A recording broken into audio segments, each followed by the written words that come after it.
大家好，欢迎来到好医师会客室，我是齐凯哈。今天咱现场的帅哥啊，江厚任江医师，江厚任好像很熟悉哈，以前很有名、很帅的，都是演男主角的嘛。奶油小生嘛，同名同姓吗？同名同姓，对对对，这带给你比较多的好处，还是缺点？就比较不能翘课，所以老师会先点。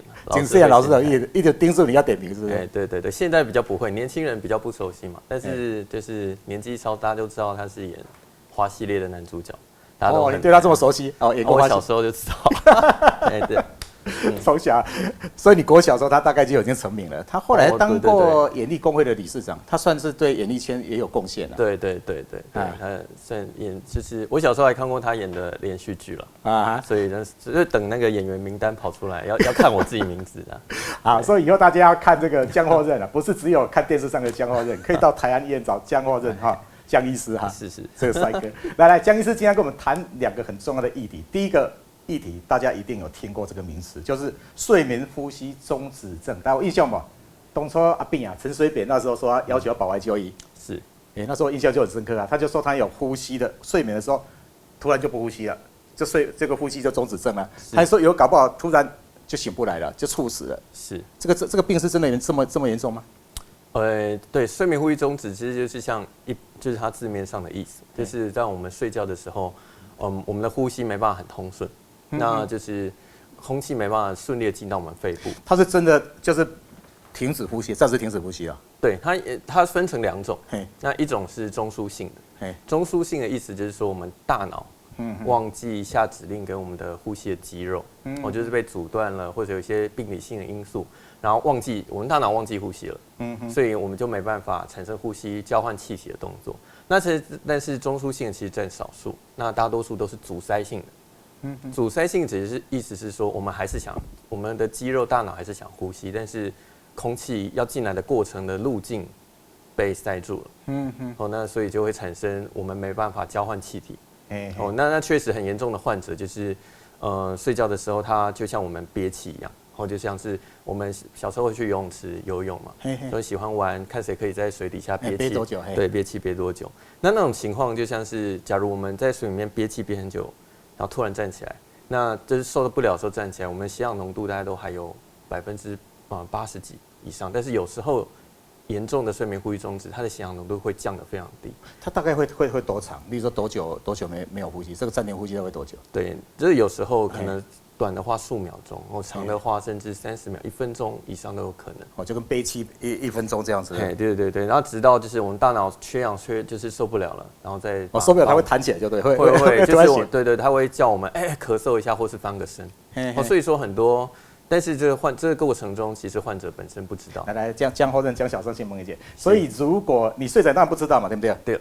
所以例如说跟你睡在一起，你老婆或者是家人，他怎么去注意到说你可能有这个呼吸这中止？是社长就跟你讲的一样就是其实我绝大多数这样的一些患者都是被家人推着来的，对，就是被太太，然后就是说他就看他平常打呼打得很大声，但是有时候打呼到一半就突然没有呼吸了，就突然点起啊打呼打很大声，然后突然对，通常这样的患者刚开始初期的时候是打呼打很大声，然后后来他会有一段。你讲这睡眠中止症的呼吸中止症，大部分都先起打呼。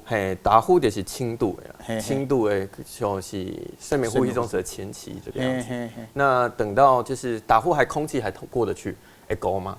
空气还有过去有会高，但是通不过的时候没高，那就是整个塞住了。那他会发现他一段时间没有呼吸，这时候家人就很紧张。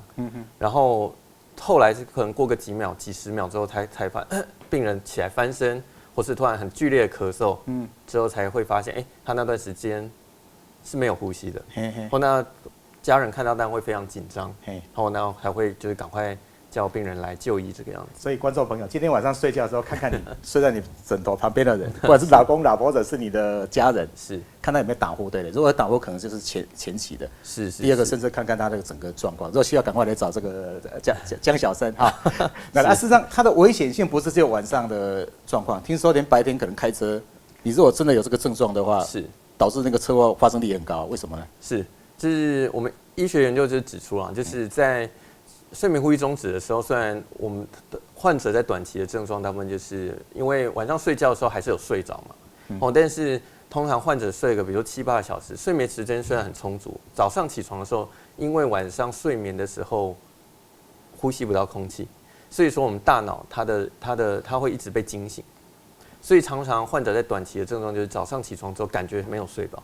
哦，你讲有这个病困醒前，感觉无困饱，会头痛啦，会戆啊，感觉无困饱。我们会有在临床上会有一个量表，其中就是说我们看他的嗜睡的程度，就比如说早上开车的时候会不会想睡觉，吃完午餐的时候会不会想睡觉。你说如果有睡眠呼吸中止症的人，睡饱了以后还会很嗜睡啊？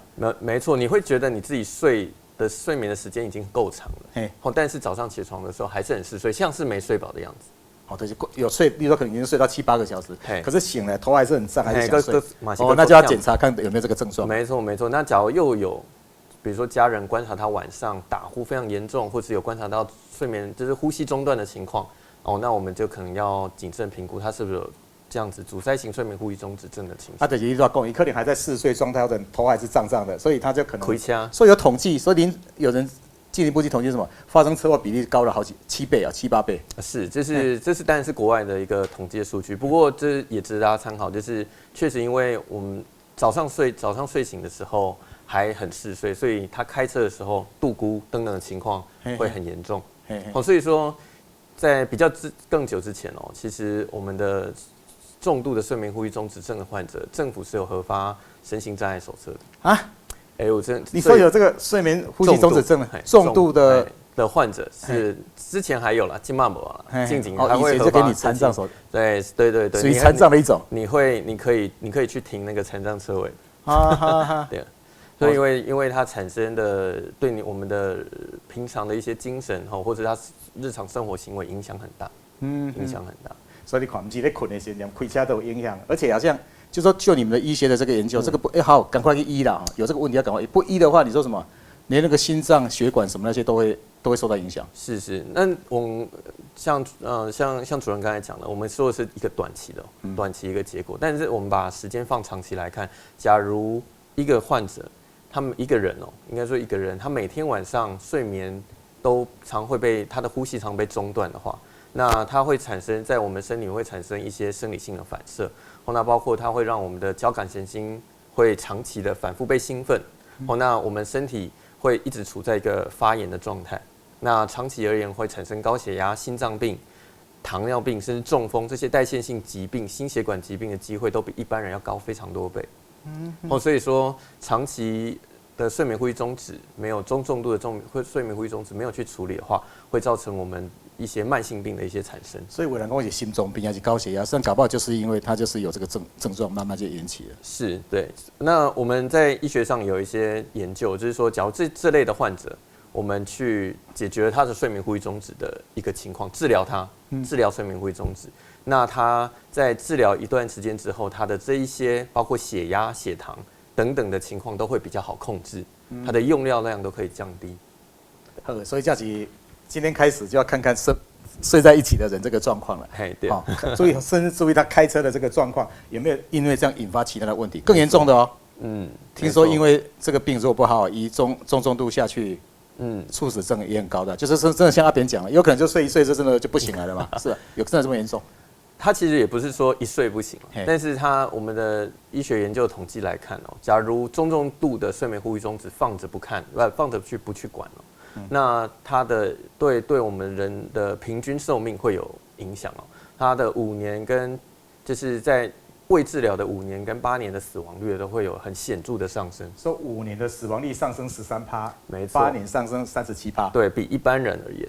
那这是有一个高的很多对，这是一个统计意的。那当然，这样的一个死亡率可能取决于，比如说车祸啦，注意力不集中，产生一些公安的意外。不是说睡着不醒。对，就是因为他身体的状况。对，没错，包括精神不济会产生一些意外的比例会上升。意外或者因为这样生心脏病、高血压。没错。然后这些系统性疾病造成致命的比例会上升。会上升。那这个比例看起来是高的，真的是很危险。你刚讲到一个很特别的地方。长期重度睡眠中止，如果15年不去好好医，是30%。对，那意思是什么？就是100个人，如果100个人你不好好医疗，100个人里面，在这15年内会有将近30个都会走掉。对他的意思是，他的会比一般人大家可以想象，假如超过5年、10年、10几年的一个重度睡眠呼吸中止，通常是年纪比较大的患者，然后你的一个睡眠呼吸中止没有去解决的话，那系统性疾病通常会变得比较难以控制，那可能产生就是他的死亡的几率也会比较高。碰时呢去看你有这个病状去看你们，大概是几年的人会就得了这个病，大概几年会去看你们？其实很多人都因为近年就是睡眠医学大家都越来越重视，不管是内科或是外科，那这样的一个患者，他其实跟年纪有关，年纪越大，他产生就是越严重的睡眠呼吸中止的比例会越高。但是其实很年轻的患者也有，那年纪越大，其实80、90岁的患者也会有。所以他可能分布的很广，大概几岁以上的人，这跟年纪有关系嘛？没错没错。所以大概几岁以上比较容易得到这个？我们在台湾的话，我比较常看到是40岁以上的男性的患者。40岁男性，就要特别注意这个。对，因为通常这个时候我们男生嘛代谢会下降，开始身材会有一些中广。就是的身材肥胖，你说特别肚子大起来，对，游泳圈出现，对，所以它跟很多的因子都有关系，包括我们的解剖位置的结构啦，我们的体重，我们的年纪，是不是喜欢抽烟喝酒，这些都是影响到它的发生率。对。你刚才特别提到一个点很重要，他说什么？你说这个是有这个症状的话，睡眠呼吸中止，血压是会高的，是。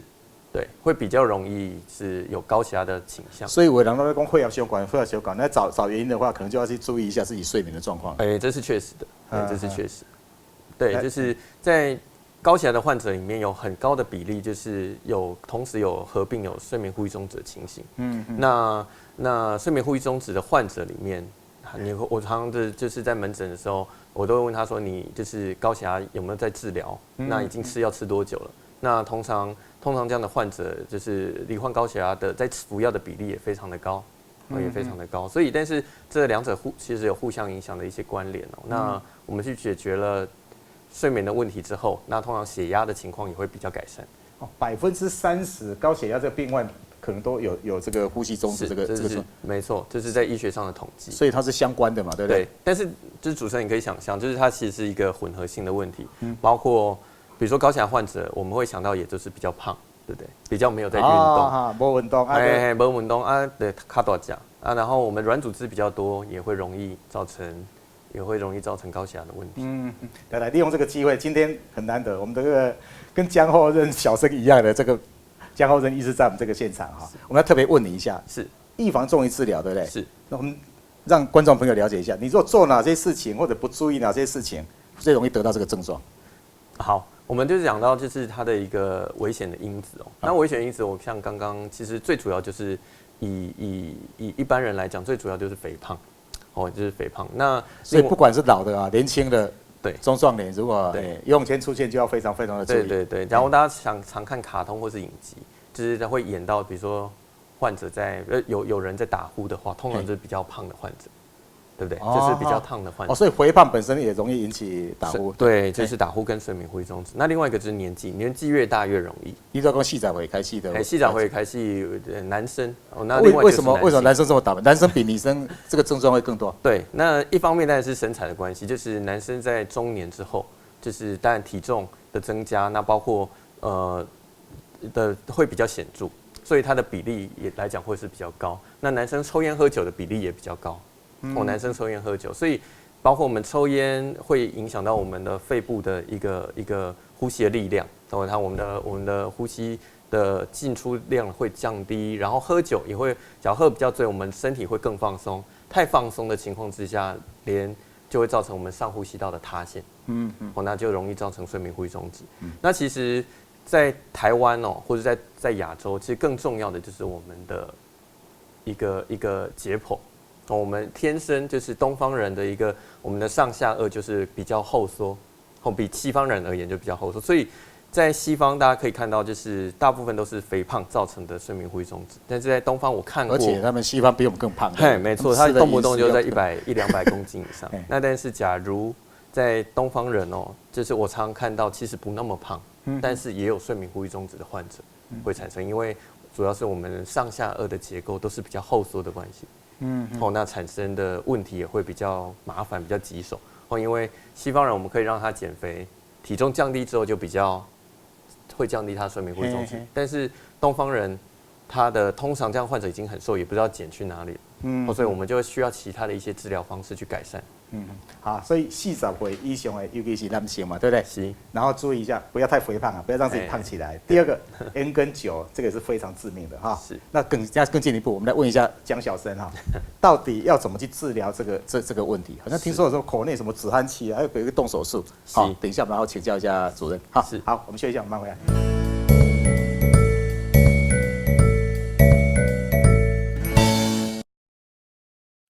欢迎回到好医师会客室，我是齐凯哈。今天在我们现场这个帅哥啊，是跟江霍任明小生啊同名同姓的江霍任江医师哈。江医师在台安医院哈，是，所以我们是跨点7年，到台安医院可以看到这个江小生哈。江小生刚跟我们聊了很多这个睡眠呼吸中止这个问题，好，你刚才提到了要注意肥胖的这个问题，然后40岁以上，特别是男性，然后 N9尽量要戒，对不对？对。那一般我们刚刚讲，注意一下枕边人啊，家里的人如果有状况，可能带着去看你，那怎么去判断说他到底是不是得这个镜头？怎么去确认？一般来讲我们在医院里面诊断就是睡眠呼吸中止症，它最重要就是我们会做一个睡眠检测。睡眠检测，是，就是爱去，咱也可以安排伫病院困觉，困觉，然后我们在医院里面就是会有一个睡眠中心一个检测室就是让患者在那个地方睡一个晚上，然后我们在身上会帮他必须在那边睡一个晚上，会在那边睡一个晚上，我们会在他身上接一些 sensor 嘛，去侦测他的血压、心跳，然后他的血氧浓度，包括他的呼吸、他的脑波等等这些资料。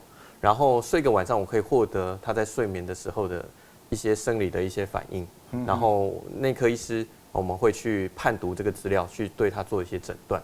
困醒没有？差不多几点要开始困啊？得正常的正常的。正常的困。那在你们医院里面几点开始睡觉？对，大部分来讲，就其实是约时间了，就是约时间，就是大家可能就是10点10点11点就来。就之前他还是正常的作息上班，那下了班洗个澡休息一下。对。那10点以前到你们医院去，或者事实上各个医院大概都有这个。对，各大医院都有嘛。那现在其实也有居家型的，就是我们不到医院睡了，我们是由睡眠中心或是就是去寄送一些诊断的一些仪器，然后就是让患者带回家，然后我们会教你怎么做佩戴，你睡在自己的床上，然后我们就把那些管线把它佩戴好。哪些管线哪些设备？然后我它其实它是会量测我们的脉搏，然后有一个管子量测我们的呼气，然后有一个束带量测我们的肺的起伏，所以可以侦测就是空气是不是确实进来。那这不论是居家型或者到医院做的，它对诊断阻塞型的睡眠呼吸中止都是很准确的，这是可以做。很准确。可是我现在听下来，你带那么多东西在睡觉，不会很不方便吗？冰来冰去，会不会东西就掉了？或者是因为这么多东西会，当然会有一点影响不过就是这样的一个诊断的方式，还是必须的。那当然，居家型的会比在医院睡更贴近我们平常的睡眠的情况，而且管路也比较少，所以现在其实有蛮多的一些医疗院所逐渐引用居家型的睡眠检测去取代到医院去睡一个晚上。所以不管你去各大医院或者在家里面，你说你大概不管怎么样，大概10点就开始要。没错，它会就是侦测足够的时间入睡，大概要几个小时？它其实可以侦测到5到6个小时以上，那大家都会有足够的诊断的依据。所以呢，10点困，差不多到早上3、4点，大概这个资料就齐全了。对，那假如不足的话，我们可以再做，就是再侦测1个晚上、2个晚上也可以。就是直到有足够的资料的显示为主。然后透过这个判读，就确定说他到底是不是真的是有这个人。所以也有人就是经过这样测试以后，发现根本没有这么严重嘛，对不对？也是有的，但有很多患者他会很担心，比如说晚上睡觉的时候打呼很严重，那他会担心自己是不是有这样的一个睡眠呼吸中止。那或者这样的患者做完之后，他可能单纯只有打呼的问题，而没有严重到呼吸被阻断。那就是他就单纯只是打呼，但是他的一些血氧的浓度或生理的变化并没有那么严重。那也可以去做排除。那假如睡眠呼吸中止，我们会以他的每个小时他的睡眠被中断几次，就是他的呼吸被中断呼吸的时候被阻塞或是中断几次来判别它的严重度。大概几次以上算是中度，然后几度是重度？是我们一般来讲，一般的患者在5次1个小时被中断5次以下算是正常。1个小时5次是没错，是正常以下。那假如5到15次，那算是轻度。5到15啊，那15到30次算是中度，然后30次以上就算是重度。1个小时终止了30次，那不得了哎。大概也就是说1个小时平均2分钟，你的呼吸就被中断一次，然后那就是算是重度。不怪困没罢啊，就是起来一定是头昏脑胀。是，有的人严重的时阵有可能会到70-80次以上，也有可能，也有这样的患者。